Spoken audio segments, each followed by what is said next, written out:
La promesse de Nyama. Dans une vallée encerclée par des montagnes au sommet de feu, vivait un peuple ancien, les Ngolowe. Leur coutume disait qu'à l'âge de 16 lunes, chaque fille devait être promise à un homme choisi par le Conseil des Anciens. Cette tradition était respectée depuis des générations. Mais un jour naquit Nyama, une enfant qui ne riait que lorsqu'elle entendait la pluie danser sur les feuilles et qui restait muette devant ceux qui l'obligeaient à se courber. Nyama grandit, différente.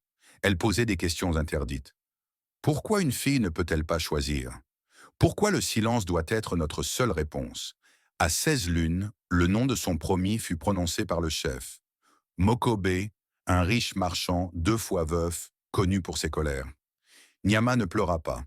Elle alla s'asseoir au bord du lac aux ancêtres, là où nul n'osait s'approcher, de peur d'entendre les esprits. Elle parla dans le vent. Grands ancêtres, si ma vie doit être vendue, prenez-la. Mais si elle a un sens, montrez-moi comment dire non. Cette nuit-là, le feu du ciel tomba dans le lac.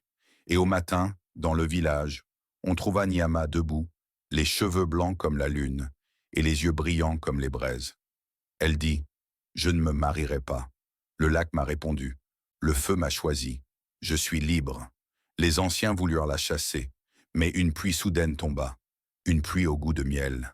Les anciens y virent un signe. Depuis ce jour, une nouvelle règle fut écrite dans la pierre. Nulle fille ne sera promise sans que son cœur ne dise oui. Nyama devint prêtresse du lac, gardienne des vœux, et chaque année, les jeunes filles venaient y déposer une feuille, un oui ou un non. Le choix leur appartenait désormais. Morale. La tradition n'est sacrée que lorsqu'elle respecte l'âme de ceux qui la vivent.